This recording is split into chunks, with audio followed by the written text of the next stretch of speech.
Are you ready? Amen. Can I see your hands lifted? Yes. Hallelujah. Can I see a smile in your faces? Amen. Hallelujah. Here we go. Let's praise the Lord together. Amen. Every praise is to our God. Amen. He deserves all the praise.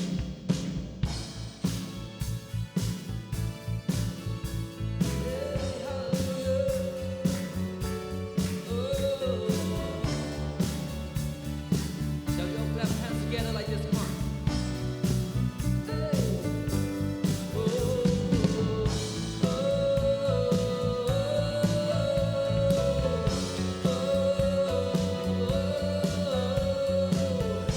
Oh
my deliverer. You are my provider, Lord God. You are my all in all, and we worship you, Lord God, for who you are, because you are my all in all. Oh, Lord God, there is no one else, no one else, there's no one else like you, Lord. We stand in awe just to worship you, Jesus. Oh, you are my Savior, Lord. You are my healer, my deliverer, you're my help in time of need. Oh, yes, you are. And we worship you, Lord. Say, because of who you are, because of who you are, I give you glory. Oh, yes, we do, Lord God. Because of who you are, I give you praise. Because of who you are, now will lift my voice and sing.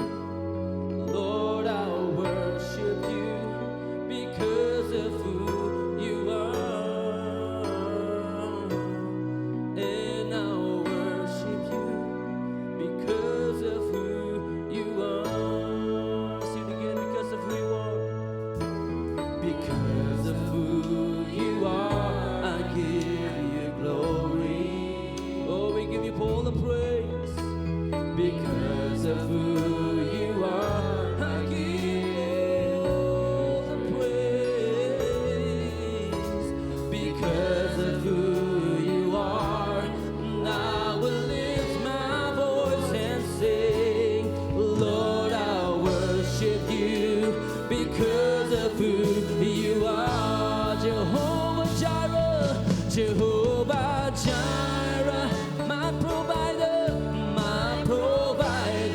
Jehovah Nissi, Jehovah Nissi, you reign, Lord, you reign in victory. Jehovah Shalom, you are my Prince of Peace, you are my Prince of Peace, and I'll worship you because of who you are.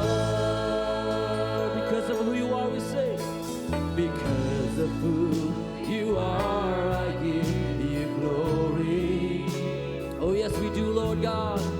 Because of who you are, I give. Oh, we give you all the praise. Because of who you are, and I will lift my voice and sing. Lord, I'll because of who you are. Jehovah Jireh, Jehovah Jireh, you are my provider, Lord. Oh, we declare it today. Jehovah Nissi, Lord, you reign, Lord, you reign in victory. Jehovah Shalom, you are my Prince of Peace, you are my Prince of Peace, and I worship you because of who. Oh, Jehovah Jireh, Jehovah Jireh, my provider. Yes, you are, Lord. Jehovah Nissi. Oh, Lord, you reign. Lord, you reign in victory. Jehovah Shalom, you are my Prince of Peace. You are my Prince of Peace, and I worship you because of who you are. Yeah.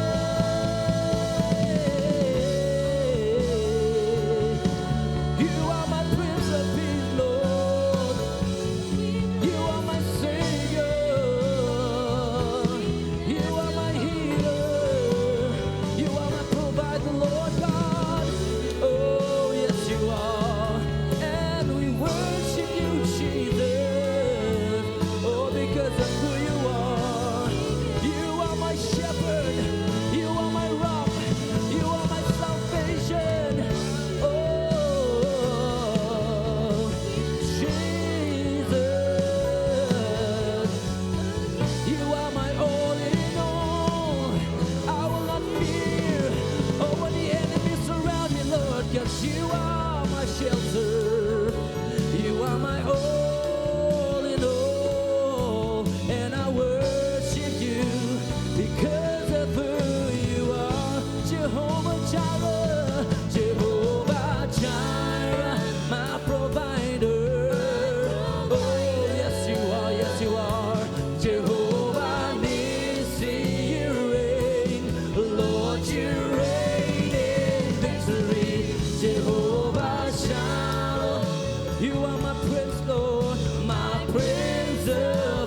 of Peace, my Prince of Peace. And I worship you because of who you are. Let's worship the Lord together now. Let's lift our voice to worship Him. Let us declare today, oh, He is our healer, He is our provider, He is Jehovah Jireh, the God who supplies every need.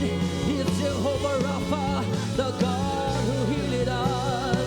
Oh, His name is Emmanuel, God with us. Oh, you're here with us, Lord God. Oh, and we worship you, we worship you. Oh, you're Jehovah Nissi. Lord, you reign, you reign, you reign forevermore, Lord God. Come and reign over us, Lord God, this morning. Come and reign over this place as we worship you.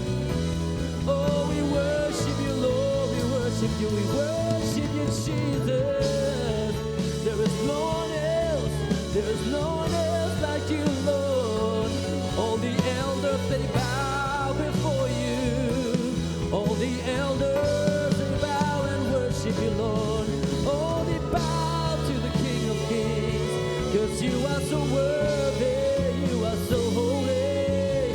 Oh, Sheriadadadamoriando. Oh, holy, the holy, holy.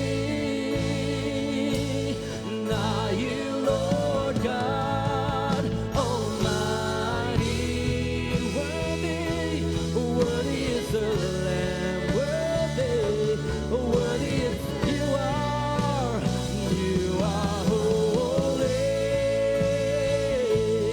holy. Now you, Lord God Almighty, worthy, worthy is the Lamb. You are holy, you are holy, holy. Are you, Lord? Are you, Lord God Almighty? Worthy is the Lamb, worthy is the Lamb. Hey, amen.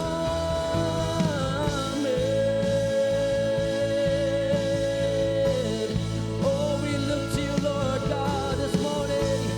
We worship you in the beauty of your holiness. Oh, you are holy, Lord. You are worthy. The Lamb that was slain, the Lamb that was slain, the foundation of this world. Oh, the one who was, who is to come. Oh, the everlasting Father. Oh, the great I am you are. Oh, the Alpha and the Omega, the beginning and the end. You are the first and the last. You are worthy, Lord, you are worthy, God. Take all the glory that belongs to you. We crown you, Lord God. Oh, we lay down all our crowns before you, God.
again.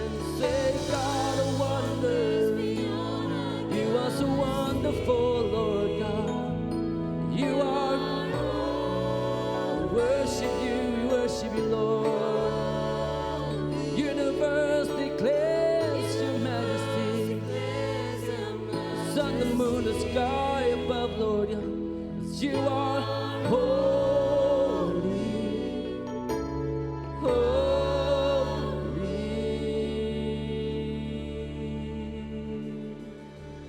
Oh yes, Lord God, you are holy, you are holy, you are holy. Oh, we worship you, Lord God.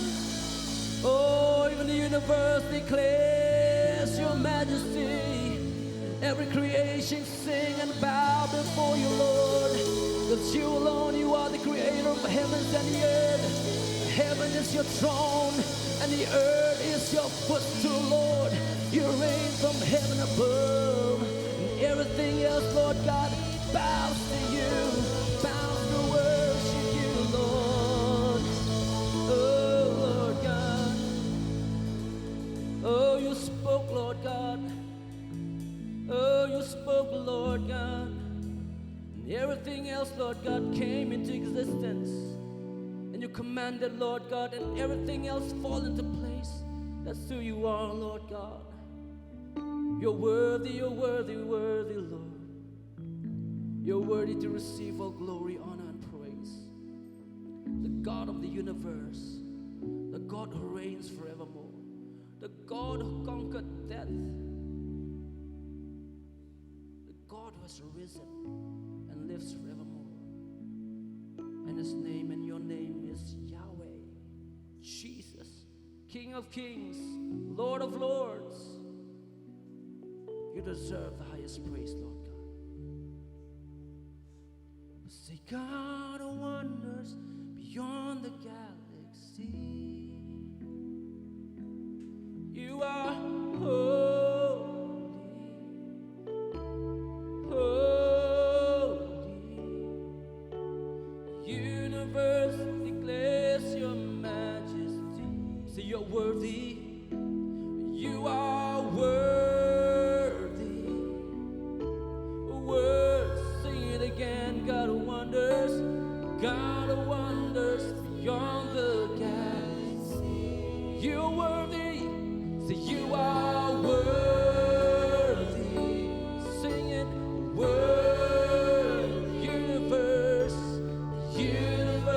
declares your majesty. You are worthy, Lord. You are worthy, worthy.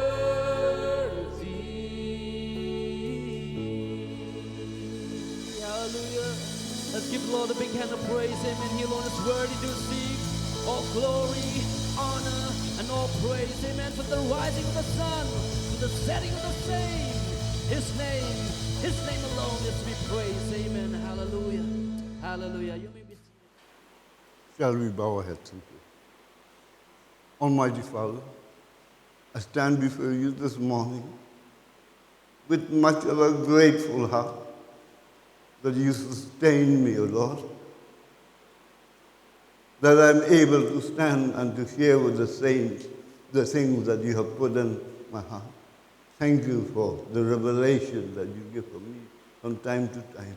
I want to thank you, Lord, that yes, I can stand, that you preserve my life, O Lord, that here I am with the saints, O God. Thank you so much, O Lord, for your hand upon my life, O Lord. For I love to share the word, O Lord. I love to sit with your word, O Lord.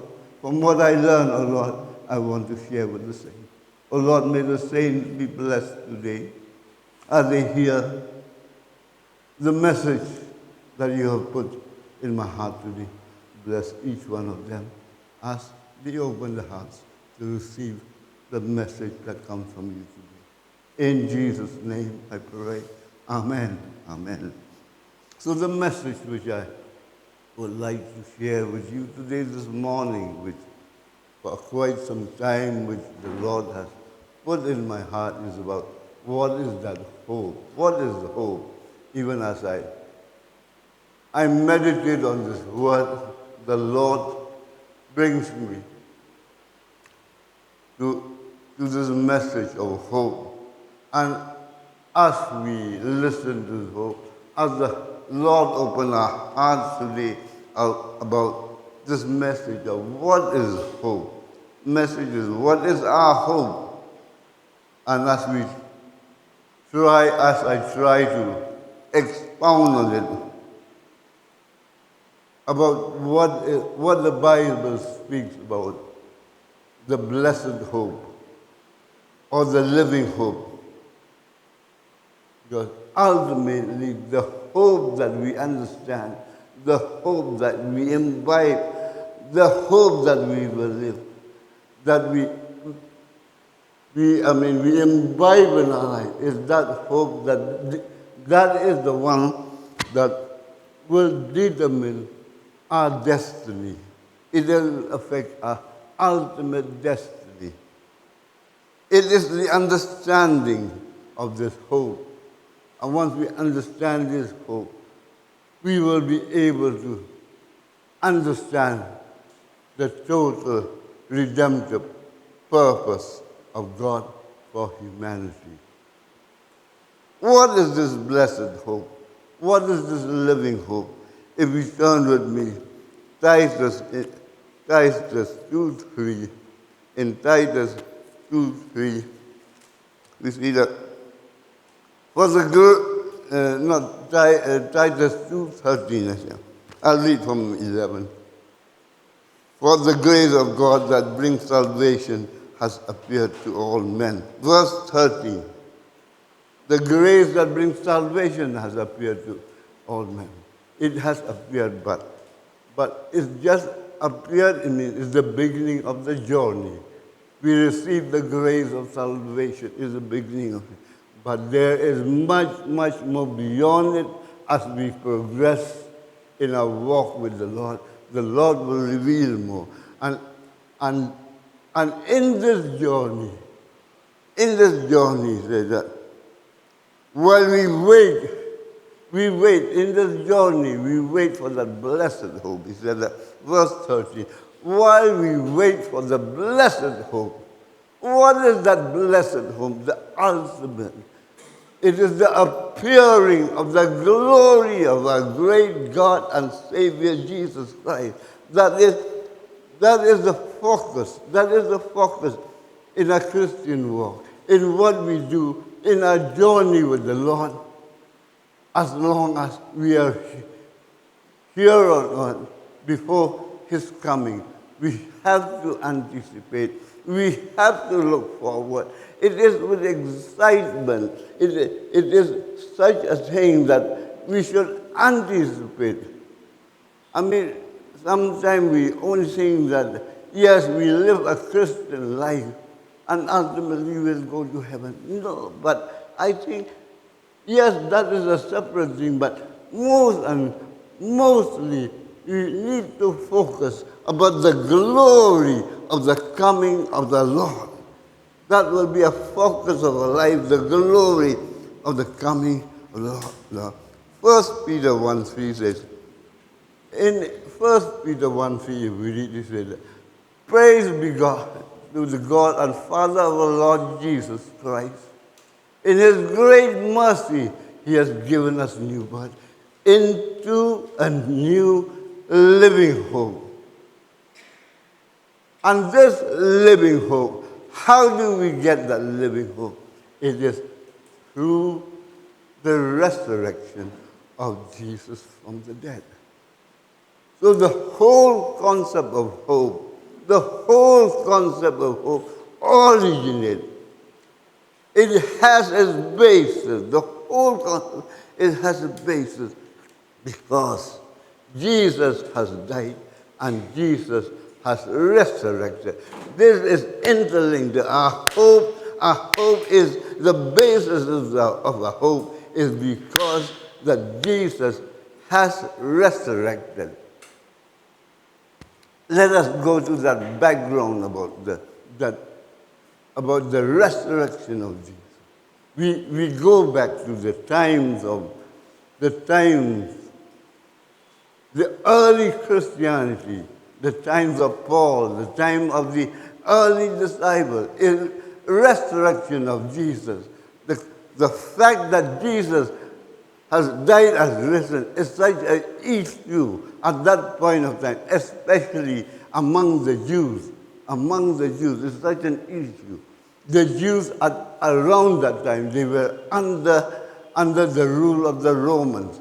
As far as the Romans is concerned, they are least bothered about the Jews. They were least bothered.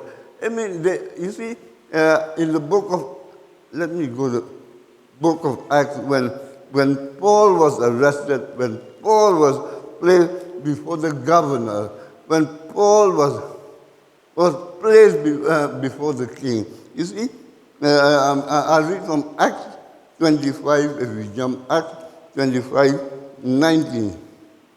When Paul was brought before the king Agrippa, he said, what is this issue they had with this man, Paul? I mean, the Romans were least bothered, but the issue is that they had some point of dispute with him. There was misunderstanding, a confusion among them. But the issue is that they had a dispute with Paul about their religion, about a dead man named Jesus who Paul claimed was alive. So that means the fact that Jesus was resurrected, it was an issue. It was a big issue at that point of time that raised such an uproar among the Jews. And for that very reason, he was arrested. We need to know the context. That was the context of the Judaism at that point of time. The Romans were in control. The Romans ruled. As far as the Romans concerned, they gave the Jews much freedom to practice their religion. But in the religion of Judaism, there are the Pharisees and the Sadducees. The Sadducees were the one who controlled the temple worship. They were controlling the ruling hierarchy of the Sanhedrin. That means the Jewish worship at that time. But the Sadducees were the faction that never believed. And we need to know this, that who never believed that on the resurrection of the dead. So there's a confusion even among the Jews, that there are two factions, the Pharisees and the Sadducees. Paul belongs to the Pharisees. He belonged to the Pharisees. From his Judaistic background, he believed there's a resurrection. But the resurrection of Jesus is such an ultimate thing that when Paul became a Christian, when Paul received the revelation, he met face to face when Jesus spoke to him.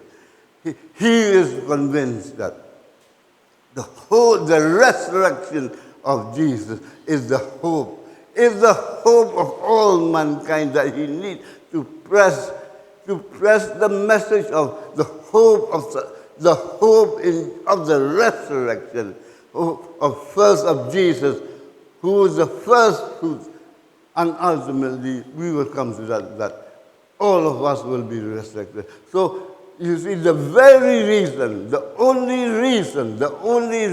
that Paul was arrested is because of the confusion, the jealousy of the Sanhedrin, the Sadducees. I mean, some of the verses from the book of Acts. You see, he was arrested. If you go to the book of Acts, right from chapter 23, you go and read at home. There was a plot to kill him. Verse 12, he was called by the commander. There was a plot to kill him. And then there was such an uproar. Then he was arrested. You see, you have to understand, there were at that time, the governance of the Israelite, of the Jews, it starts was with the governance goes with they have the governor first, then they have the king and the emperor. So at that local level, when there's confusion, so there was an uproar, there was a law order situation of the proclamation of Paul that Jesus has died, Jesus has risen. Paul wants to drive it home among the Jews that there is only hope. There's only hope. And that is only in the rest and the hope on the belief that Jesus died and resurrected. And all who believe in him, they will also. So this message has created confusion for the reason he was arrested. In his defense before the commander, before the governor, I will read from chapter 23 first. Chapter 23, verse 6. I stand on trial because of my home. 23. Then Paul, knowing that some of them were Sadducees and other Pharisees, called out in the Sanhedrin. The Sanhedrin is the authority that decides on the laws, on the governance of the Jews. My brothers, I am a Pharisee, descended from Pharisee. I stand on trial. They have arrested him. They brought him before the commander. They said, I stand on trial because of the hope of the resurrection of the dead. So Paul was arrested. Paul was on trial because of that hope. You see, it's such an issue at that point of time. Nowadays we say, okay, we know as Christians that we will be resurrected. But it's such an important issue at that point of time, the belief in the resurrection of the dead. I mean, you see, if we go to chapter 23, 24, 25, 26, see, Paul was at a different level. Paul was accused and brought at a different level. And now before the governor, it was before the governor, Felix, how he defended himself. I'll read from chapter 24, verse 14. However, I admit, Paul said before the governor, was before the governor Felix, he defended himself. However, I admit that I worship the God of our ancestors as a follower of the way which he calls it. I believe in everything that is in accordance with the law, that is written in the first. And I have the next verse. And I have the same hope in God as these men themselves have, that there will be a resurrection of both the righteous and the wicked. It's the issue of the belief, on the resurrection that he was on trial.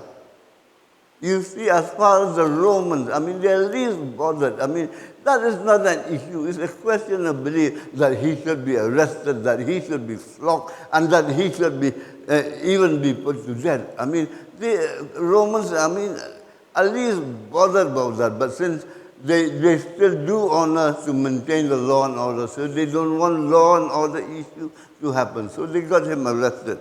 But Paul made his appeal. Even up to the highest level.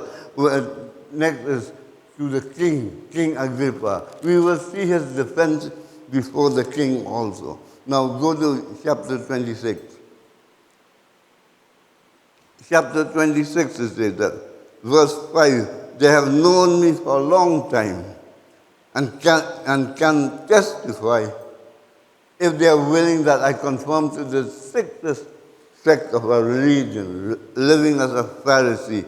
And now it is because of my hope in what was promised to our ancestors, that I am on trial today.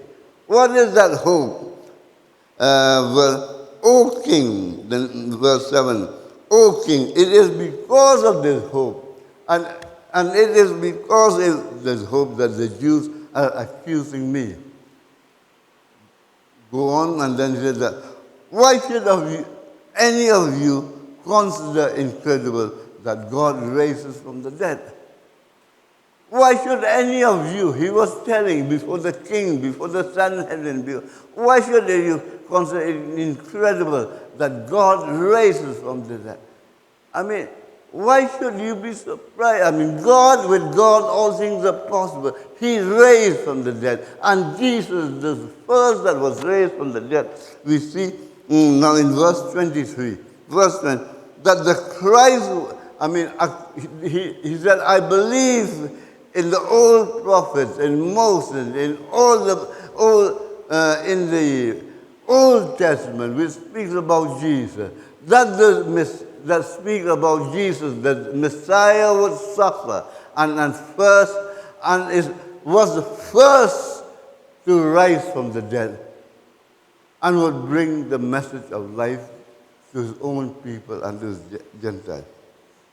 Why I had spent so much time on this background? The background is because of this hope. It's the hope of the resurrection of Jesus, who was the first to be resurrected. That hope is so vital for our belief, for our faith as Christians. It's the hope of the resurrection. And Jesus is the first to be risen from the dead. Jesus is the first to be risen from the dead. And if we go to 1 Corinthians 15, our whole life, our whole being is that Paul mentioned in 1 Corinthians 15:19. If only for this life we have hope in Christ, we have to be pitied more than on all men. It's the hope that Jesus has risen from the dead and that we will also be risen with him. That is such a great and awesome thing and glorious thing that he wants to take the believer, if only for this life. It's not only for this temporary life that we live and hope for, but Paul wants to bring the aspiration, the perspective beyond this life. There's a hope, a greater hope, which is associated with the resurrection of Jesus. With the resurrection of Jesus. With the coming of the Lord Jesus. The second coming. Hope is something which is progressive. It's not only a hope for this present life, but the hope of the life beyond this life, of a hope of a life beyond this life. If only for this life, if only we hope for this life, that is miserable. It's very limited. He wants to expand the vision, the perspective of the hope beyond this life. That will happen because Jesus, he convincingly wrote to the Corinthians, he said, verse 12, but if it is preached that Christ has been raised from the dead, then how come some of you say that there's no resurrection from the dead? This he was addressing to the Sadducees, to his Jewish people who do not believe that there is a resurrection of the dead. If there's no resurrection of the dead, then not even Christ has been raised. Our preaching is useless, and so is your faith. So if we don't believe the resurrection, if we don't believe that about resurrection, that means we say that Jesus has not risen. But our whole basis, the whole foundation is because Jesus has resurrected, we shall be also resurrected. Verse 20, but Christ has indeed been raised from the dead, the first fruits of those who have fallen asleep. Jesus has opened the door, opened the way. He is the first fruit. Jesus is the first fruit of those who have fallen asleep. Because Jesus has risen, there will be a time that we shall also be resurrected with him. That will happen. That will happen. Paul, and I will read from 1 Peter. 1 Peter 1.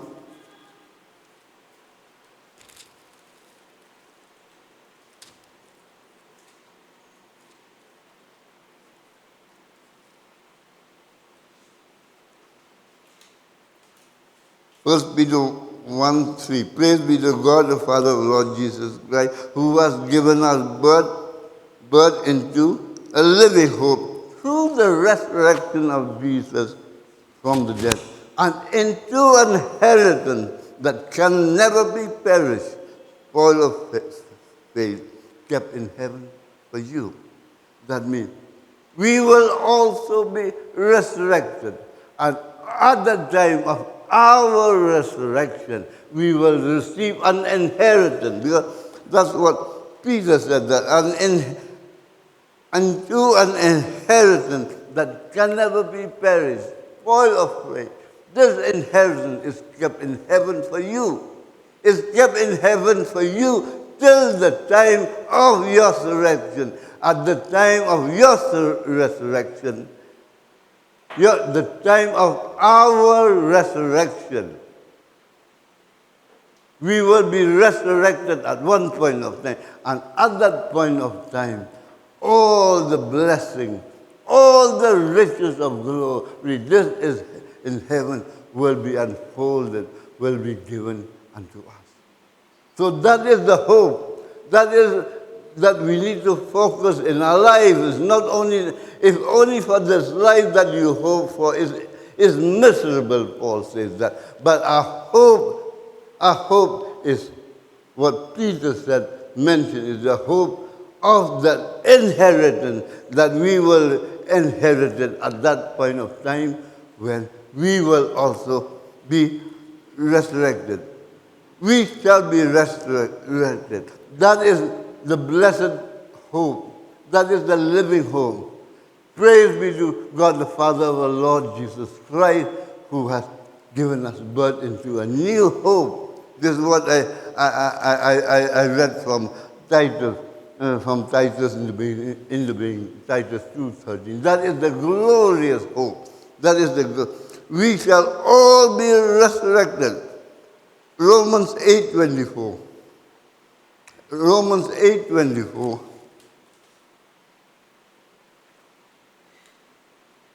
Romans 8:24. For it is in this hope we are saved.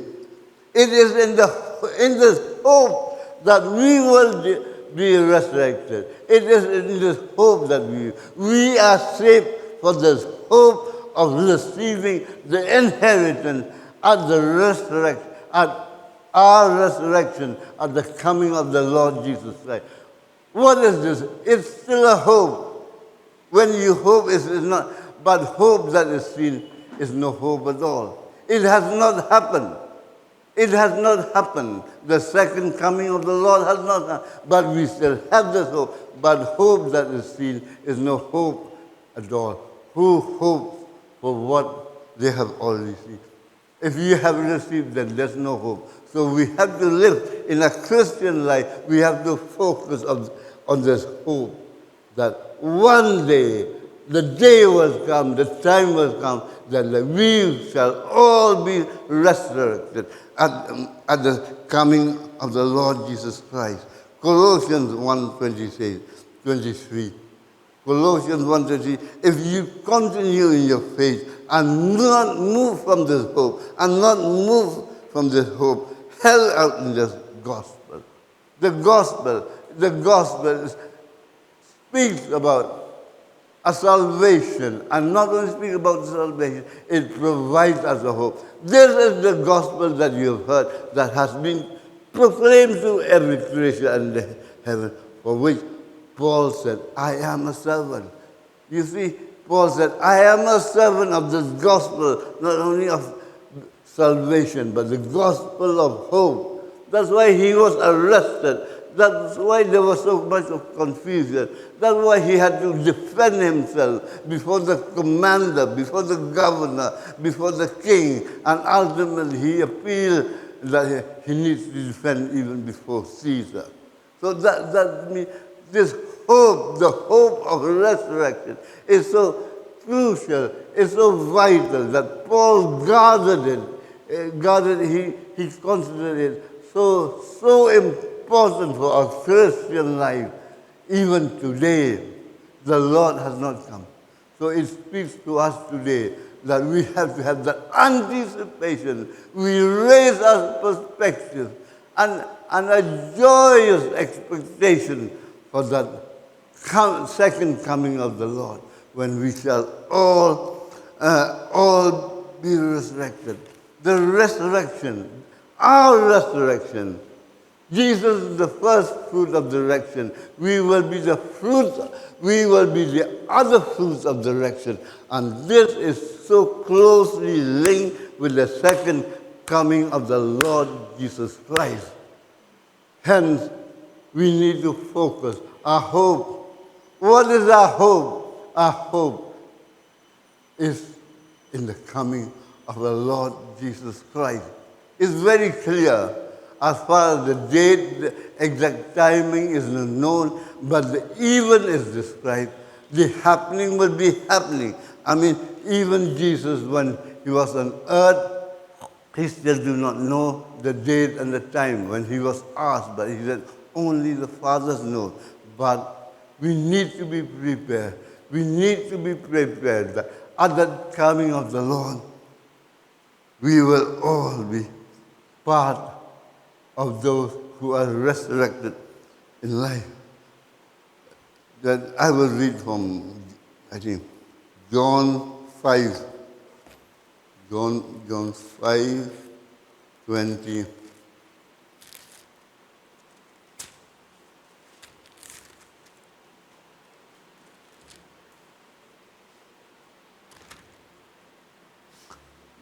John 5, verse 25. I tell you the truth is coming, and has now come, when the dead will hear the voice of the Son of God, and those who hear will live.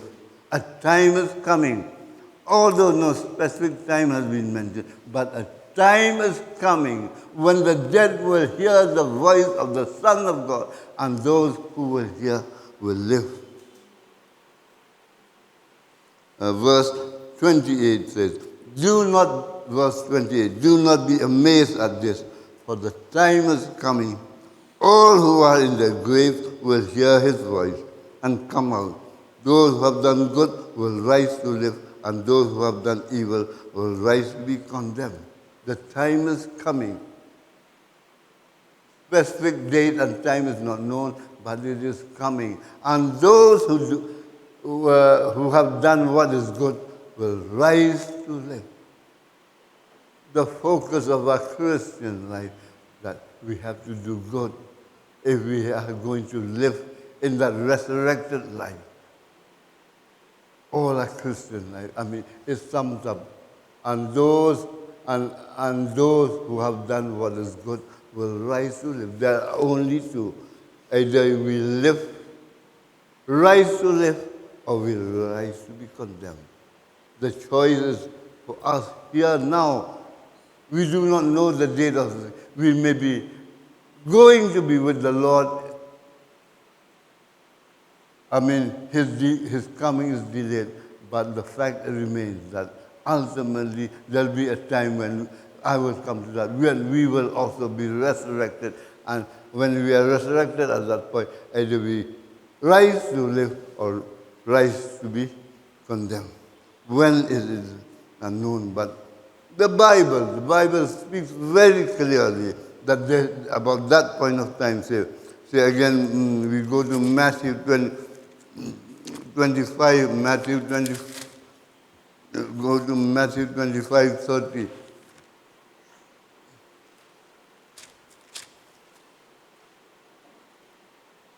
Matthew 25. At that time, the sign of the Son of Man will appear in the sky, and all the nations of the earth, they will see the Son of Man coming on the clouds, on the sky with power and glory. Verse 30. They will see the Son of Man. They will see the Son of Man coming on the clouds of the sky with power and great glory. Matthew 25:30, the same thing about the second coming. It speaks about the second coming of the Lord. When that time comes, which we do not know, but the time will come, the Son of God will appear in the clouds. I mean, that is such a dramatic event. It's such an event that will happen, that we look forward with anticipation for that glorious event. I think as Christians, our hope, what is our hope? Our hope is for that glorious event. It will be such a, for those who have lived a godly life, for those who have aligned their life, for those who have accepted Jesus and aligned their lives to be in alignment to receive that hope, that glorious hope that we will be live and not condemned. I mean, it's such an event. It's recorded not only in Matthew, it's recorded in Mark 13:26.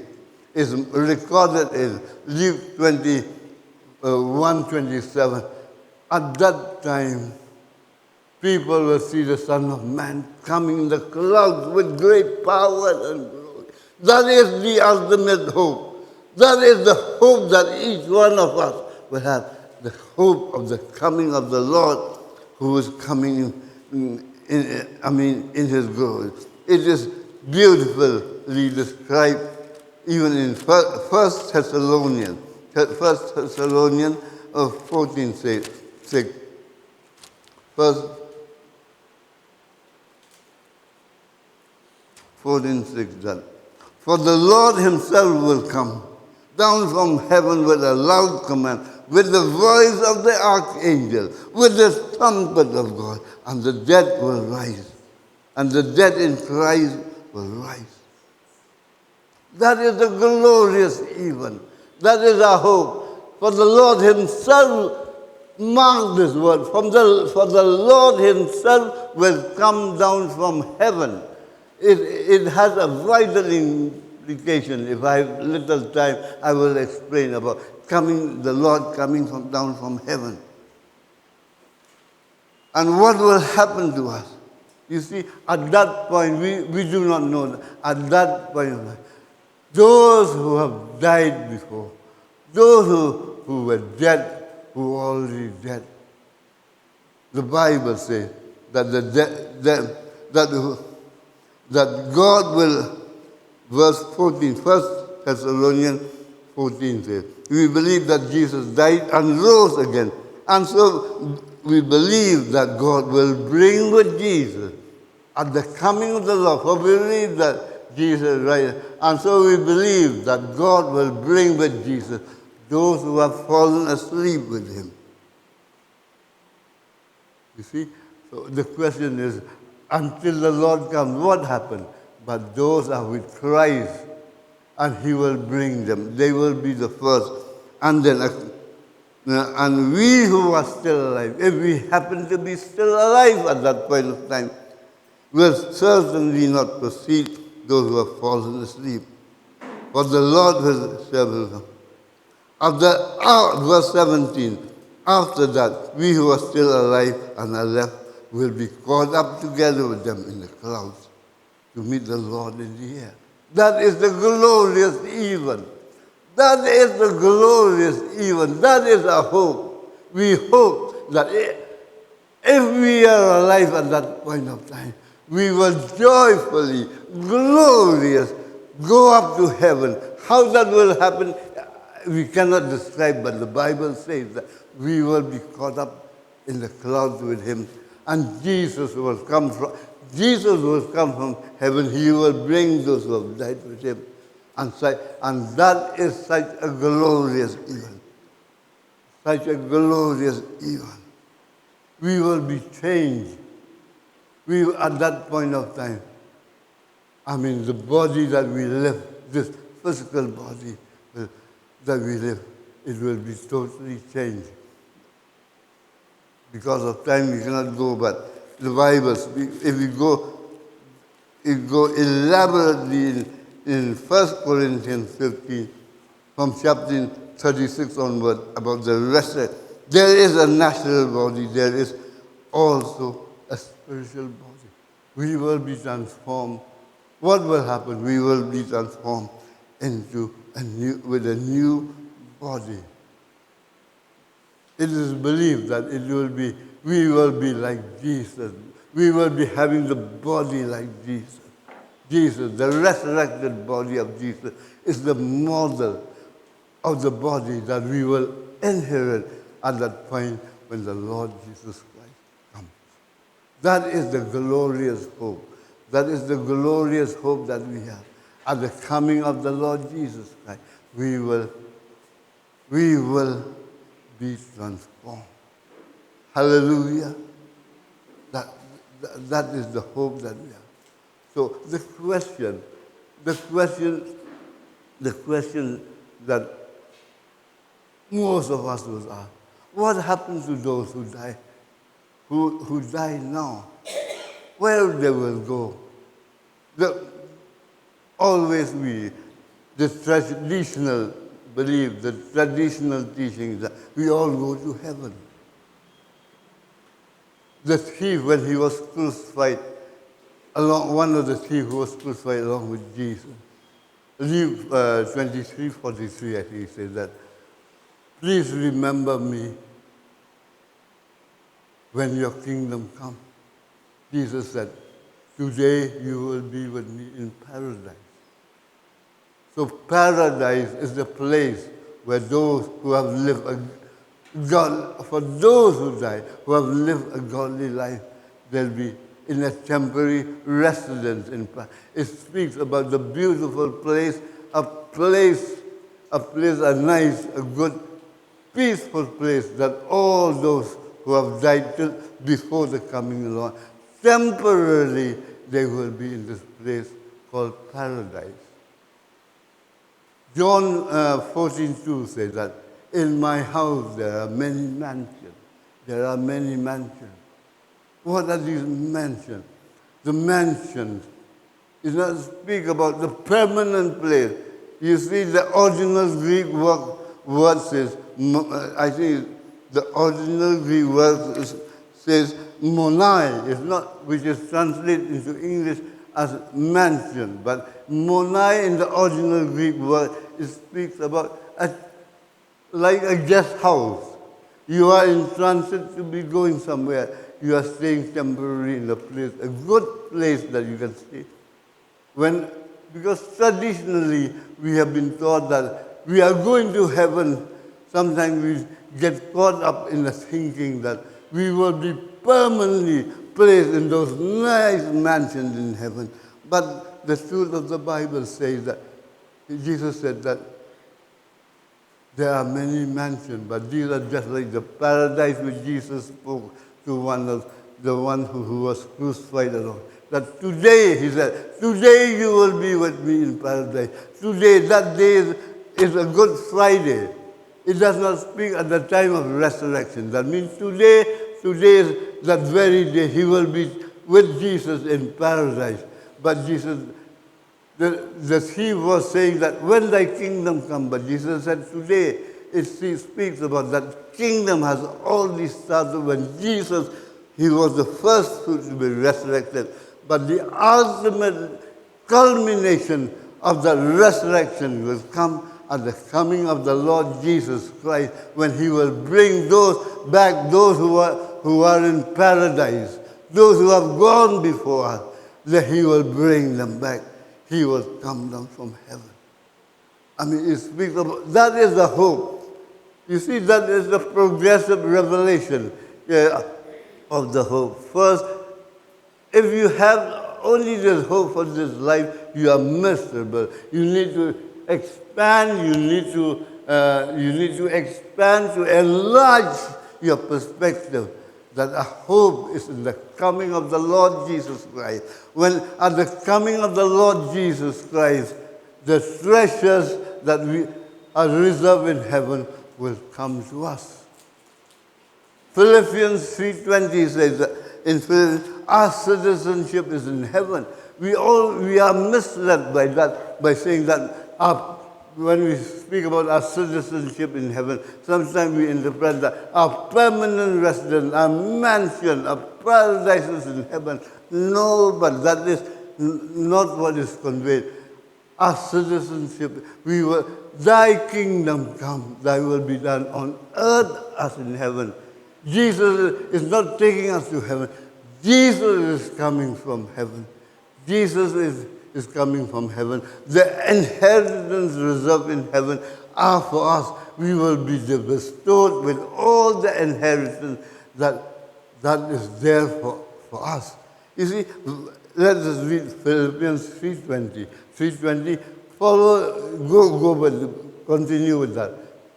Who by the power that enables him to bring everything under his control will transform. That's what our lowly bodies, our bodies will be changed at the coming of our Lord Jesus Christ. We will be resurrected. Our bodies will, so that they will be like his glorious body, which I said that we will be like his glorious body, the resurrected body of Jesus, the model for the body that we will be clothed.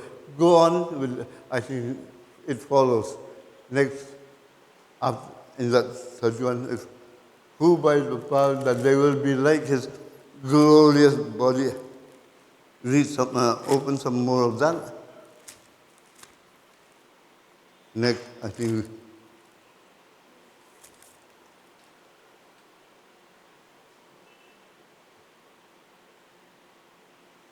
Oh, I missed that. But go back to 20. Go back to 20. But our citizenship is heaven. Our citizenship is heaven, and we eagerly await a Savior from there, the Lord Jesus Christ. And we eagerly await a Savior from there. From where? We eagerly await the Savior from heaven. We eagerly await the Savior from him. He will be coming. He will be coming in the clouds from heaven. And when he comes from the cloud in heaven, and then for us who will be living and not condemned, that inheritance that has been reserved from the day that we are saved, the inheritance of the saints will be bestowed on us. And at that point of time, and Revelation, go to Revelation 21,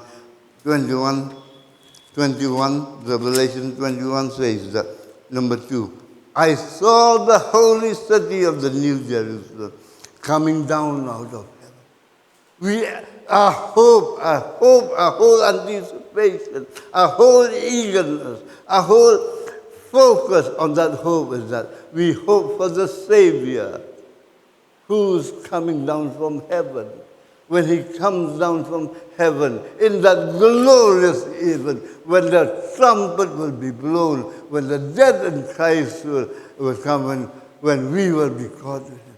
That is the point of time that God will establish a holy city.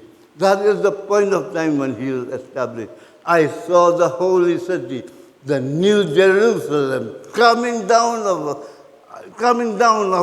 heaven from God. Prepare as a bride, beautifully dressed for her husband.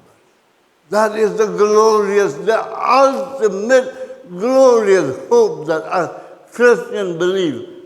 We have progressively seen the hope, but this is the ultimate hope, that we will be part of the holy city, coming down from heaven. We are not going to heaven. Jesus is coming. There will be a new creation, a new heaven and a new earth. And I heard a loud voice from the story. Now the dwelling place of God is with men. God will come and dwell with us. That is the glorious hope, that God will come and dwell with us. Can you imagine that? I mean, I cannot grasp, my limited mind cannot grasp at this moment. It was such a glorious, that a new heaven, that God of the heaven will come and dwell with us, lowly men. But we are lowly, but we will be transformed into the glorious body that Jesus. These will be his people. We will be his people. And God himself will be with them and be their God. That is the glorious hope, that God will come and dwell with men. He will be a God and we will be his people. Verse 10. The holy city Jerusalem coming down out of heaven. It's shone with the glory of God. And its brilliance was that of a very precious jewel, like a jasper, clear as crystal. I mean, it speaks about the magnificent holy city of God. The new heaven, it speaks about the new heaven and the new earth. That is the ultimate hope that we have. We will be part of the new heaven and the new earth. There will be new creation. That will be a different subject, a very long subject altogether. But I conclude today is only bring you step by step from the hope that Paul had. I mean, he was died for. He was jailed. He was produced before the commander, the king, and to the emperor because of that hope. What is that hope? In a very short span of time, I have been able to bring you what is that hope. That hope ultimately, we will be resurrected. We will have glorious body. The hope that we will be caught up at the glorious coming of the Lord. The glorious coming of the Lord will usher in the new heaven and the new earth. Isn't it such a magnificent thing? Isn't it such a marvelous thing? If it is be so, let our life focus. Let us raise our hope. Let us focus on the coming of the Lord Jesus Christ. When, our mind and still not be able to conceive about that splendor of the hope of this new heaven and the new earth. May you be blessed with this small message. May the Lord put in your heart, enlarge in your heart to be able to grasp this concept, the magnificence of the new heaven and the earth. I hope that we will be part of the new heaven and earth. Heavenly Father, in this short message, O Lord, I've just been able to put a few things, a glimpse of what you will do when you come. You will usher in a new heaven and the earth. Lord, help us, O Lord, that at your coming, we will not go down and be condemned, but we will rise up and live and part of the new kingdom, a new creation, a new heaven and the earth. The one that you will restore back, the beauty of that original creation of Genesis 1:2, when you first made man in your own image and your likeness. Lord, your full redemptive purpose is to restore back humanity, back to the original which you created in Genesis 1:2. Father, we would like to be part of that new kingdom of the new heaven and new earth. Help each one of us, oh Father, as we move, as we journey in this life. Either we have to depart and wait for your coming, or we may be called alive.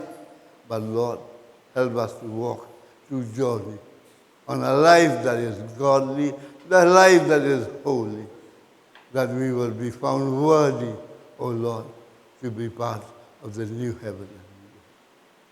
May the Lord bless the saints who hear this message today. In Jesus' mighty name I pray. Amen and amen.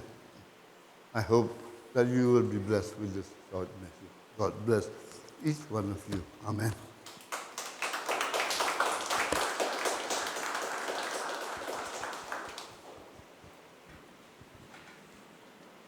Let us all stand together. Thank you, Elder, for the message that you have spoken to us. And I would like to take just a few seconds. If we do not have Jesus in our life, this is the time for us. Jesus is our hope. And if we do not have Jesus in our life, we are hopeless. So I take this opportunity, even for those who are watching through the online medium, please accept Jesus Christ in your life, because He is our only hope. Amen. Thank you for this wonderful message. God bless each one of us as we prepare our lives in that blessed hope that we someday we will meet our Lord and our Savior Jesus Christ. Receive the benediction. May the love of God, the Father, and the grace of our Lord and Savior Jesus Christ, and the sweet fellowship of the Holy Spirit be with each one of us, and the saints across the world who call upon the name of Jesus, now and forevermore. Amen. Amen. Hallelujah. We will say it 3 times. Jesus is Lord. 1, 2, 3. Jesus is Lord. Jesus is Lord. Jesus is Lord. Hallelujah. God